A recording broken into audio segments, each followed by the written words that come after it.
The boy was born nearly immortal, and for the past 9 years, his mother has been trying to kill him.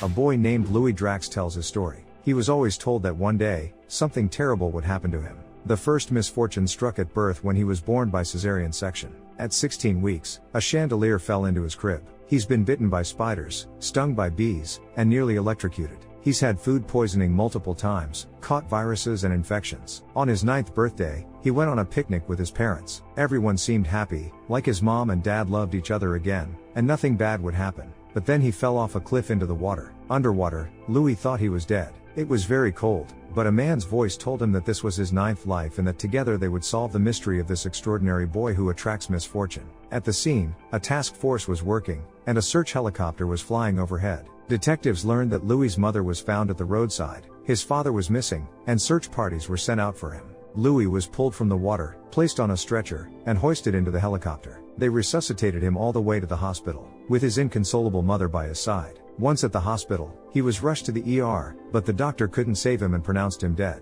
On a TED stage, a man shares his experience with sleepwalking. As a child, he searched for a mysterious him in his dreams. He didn't want to forget those memories, but they grew hazy over time. He believes the brain is more than the sum of its parts, and that everyone, even those who are traumatized, forms connections with others. After Louis died, he was taken to the morgue for an autopsy. However, when the doctor pulled back the sheet, the boy started to breathe. He was immediately taken back to the operating room. After his TED talk, an assistant told the man he had an urgent phone call. At the hospital, a nurse told him about Louis Drax. The boy had been dead upon arrival and was prepped for an autopsy, but then showed signs of life. The doctor asked about the cause of his injuries and was told that Louis fell off a cliff. An MRI revealed that half of his bones were broken. Standing by the child's room, the surgeon worries he misdiagnosed the boy, but the man reassures him, explaining that in children, hyperthermia and near drowning can mimic death. He asks about Louis's condition and learns he has multiple injuries and is in a coma. In the corridor, he introduces himself to Mrs. Drax as Dr. Pascal, a specialist in pediatric comas, who will be overseeing her son.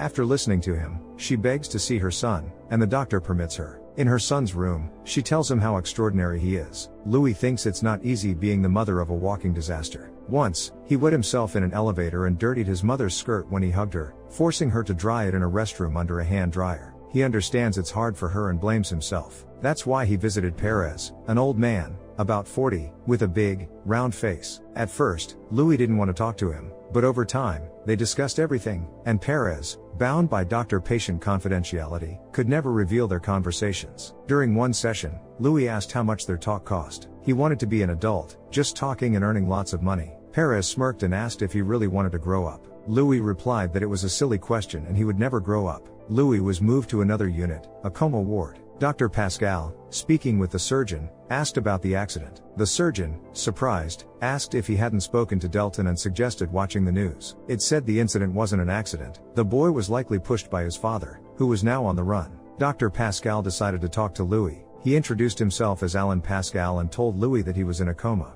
He also shared his theory that some children don't want to wake up until they feel safe. Louis visited Perez again, his arm in a cast. He explained how he attracts misfortune. Serious accidents land him in the hospital, where everyone cares for him, and he loves recovering. After hearing this, Perez suggested that Louis enjoys being ill, which is why he attracts all these misfortunes. Inspector Delton came to the hospital and informed the doctors that Peter Drax is the prime suspect. She asked if there was security on duty at the entrance and requested they stay vigilant. The doctors asked her to tell them everything she knew about the boy. Delton explained that Louis was a difficult child who saw a psychotherapist, Dr. Perez, and had problems at school and with friends. Alan reviewed his medical records and saw many physical injuries. Delton mentioned that the psychotherapist believed Louis hurt himself to get attention, but the injuries started from birth. Pascal recalled information about the father being prone to violence, but the inspector ignored this and asked about the boy's chances of waking up. The doctor explained that based on the latest EEG, Louis was in a vegetative state, which was very bad. Dr. Pascal and Mrs. Natalie Drax took a walk, with her worrying that her son might never wake up. However, Pascal believed they just needed to find a way to reach the boy and convince him to return. Suddenly, a wall of water appeared by Louis's bed, and a strange creature covered in seaweed emerged, asking Louis to continue telling his story. Turning to the creature, Louis recounted a time when he and his father went to an aquarium.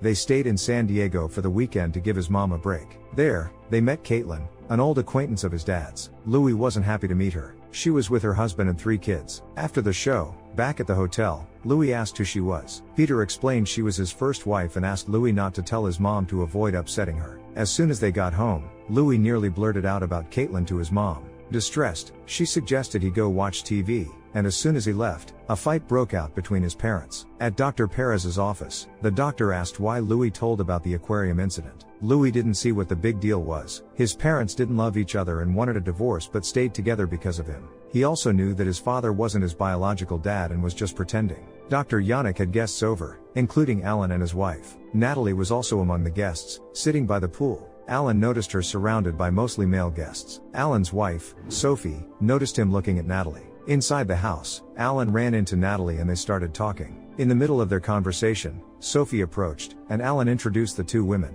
Mrs. Drax decided to bring Louis' pet hamster to the hospital, but Dr. Pascal informed her that pets weren't allowed. He made an exception for her. Natalie suggested they go for a walk since it was such a lovely day. In his room, the boy follows his hamster with a very thick and heavy book, trying to crush it. After several attempts, he succeeds. During a session with Dr. Perez, the doctor asks about the poor hamsters and why he kills them. The boy explains that a small rodent's lifespan is 2 years, and if that time is up, it can be killed. Worried, the doctor decides to talk to the mother, but she refuses to listen and decides Louis will no longer see Perez. Angry, Louis collects the hamster's droppings in an envelope and sends them to the psychotherapist. The strange creature, which had been listening to Louis' story, asks why he got so angry at the doctor. Louis responds that Perez betrayed him by promising not to tell anyone anything. During a walk, Alan asks Natalie why Louis stopped seeing Perez. She explains that the doctor was very suspicious of Peter, and she thought he wanted to cause trouble between her and her husband. Though she's now unsure, she has no one else, her parents are dead, and she has no friends. She has a sister, but they don't speak. Pascal offers to listen if she wants to talk. Natalie then shares her story. It was her and Louis' birthday, Peter came over, and she organized a picnic. Everything was wonderful until they went to the canyon and started arguing on the way. Peter was upset she stopped Louis' therapy, and she didn't want to reveal the real reason, so Peter became aggressive. Louis got scared and ran off, with Peter chasing him. Louis stood at the cliff's edge, and she still remembers his look as he fell. He didn't cry or scream, just looked at her. Alan asks if Peter had ever been physically violent with her or Louis, but she doesn't answer. She says she met Peter when she was 18. He was her first and only man. Looking at her, Alan tries to comfort her. In gratitude, Natalie kisses his cheek, but a spark ignites between them, leading to a passionate kiss. Suddenly, she sees Louis waking up. Rushing to him, the mother and doctors try to stabilize him, but Louis seems not to hear them, repeatedly asking where his father is before falling back into a coma. Peter comes to Louis' room, telling him he needs to go to San Diego for a while. Louis starts crying, thinking it's because he told his mom about Caitlin, but Peter reassures him it has nothing to do with that. At the hospital, Louis is sent for more tests. Alan sits by his bed and talks to him. Today, he brought Louis' favorite book to read to him, but an odd noise distracts the doctor. Turning towards the sound, he notices some debris on the floor and follows the trail. Entering one of the rooms, he sees the strange seaweed-covered creature, which raises its head, and then Alan wakes up. Alan and Yannick are playing tennis. He asks about Sophie and mentions that everyone saw him with Natalie in the garden. At that moment, his phone rings. Answering it, he hears Mrs. Drax, who says that Peter seems to have been at her house. When he goes to her place, she shows him threatening letters. They go to the police with them. There, after examining the letter, an expert concludes it was written with a non-dominant hand to disguise the authorship. Going back home was dangerous, so he suggests she stay at the hospital in a special room for staff. Dr. Pascal goes to a psychiatric hospital to talk to Dr. Perez. He wants to know if Perez has a theory about the boy's traumas. Perez initially thought the child was responsible, but some details didn't match. He shows Pascal a letter the boy sent him. After reading it, Alan takes out the threatening letter and asks Perez to look at it. The therapist says it's definitely Louis' words, as he had a distinct way of speaking. Alan asks what Perez knows about the father, but he only knows a little. He was a boxer, liked to drink, and had various theories about their marriage. Looking out the window at their home, the boy asks his mom what dad will give him, maybe another hamster. Seconds later, he hears a car and joyfully runs to meet his father. Dad gives him a gift, a hamster cage, and suggests they go on a picnic. On the way, they solve puzzles, and Peter asks permission to take their son on vacation, but mom doesn't like the idea. Dr. Pascal returns to his office and unexpectedly meets his wife Sophie. She brings a letter that arrived at their home and reads it. Unfolding the page, the boy sees it's a new threatening letter. Inspector Delton came to the boy, but he's still in a coma and can't testify. Alan thinks Natalie is stalking Peter, but he doesn't want to share her version of events with the woman. She tells the doctor that Mr. Drax isn't the boy's biological father, but the boy knows. She hid from him that she wanted to give the son up for adoption to other people, and he understands why. She also informs him that Peter's mother will visit in a few days. She wants to see the letters and visit the boy. Alan goes to Natalie and asks her why she didn't say Peter wasn't the child's father. Why lie? She explains that his father Louis was named Joseph, they were together only once, and she wouldn't wish such circumstances of conception on any woman. The doctor says leaving the child was a brave step.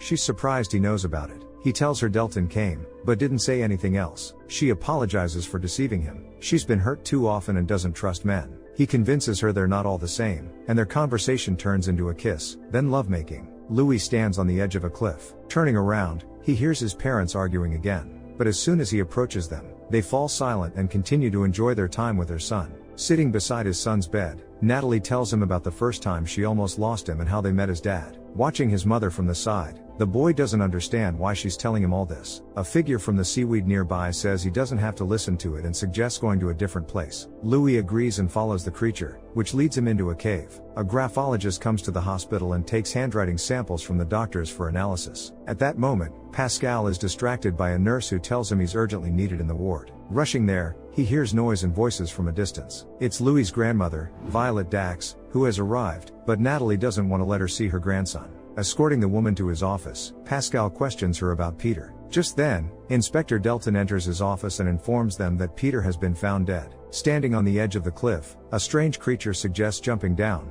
promising no pain. After a moment's thought, the boy jumps down. They both swim underwater to a cave. Dr. Pascal tells Louis that his father has died. Entering the cave, the creature says that somewhere on the wall, he wrote the names of his wife and son and asks for help finding that place. Meanwhile, Alan begins reading a book to the boy. The child asks if the creature knows any interesting stories and requests to hear about a bat. The creature begins telling a story about 3 bats, 1 male and 2 females. He also talks about how he loves and is proud of one little guy. After listening, the boy says he really doesn't want the creature to die because he's his dad. In the morgue, Peter's autopsy revealed severe decomposition and bloating, but he was identified through dental records. It's likely he fell from the cliff into the ravine and was pulled into the cave. They found lots of seaweed in his intestines, indicating he survived the fall but died from pneumonia. At that moment, a second inspector received a message stating Peter did not write the letters. Alan wakes up in his office chair and goes to see Macy. She tells him he sleepwalked, approached Louis, then went back to his post, took out his notepad, wrote a prescription, crumpled it,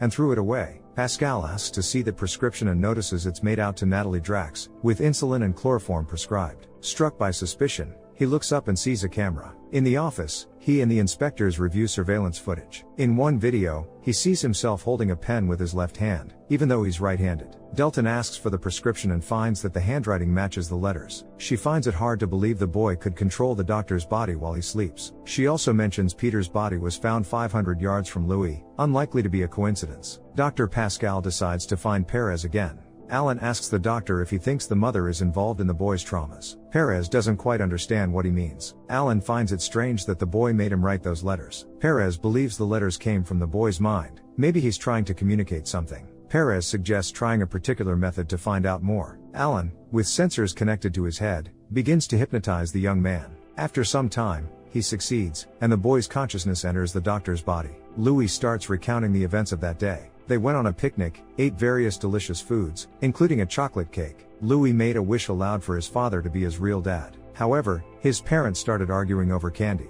His mother offered candy to him, but his father also wanted some.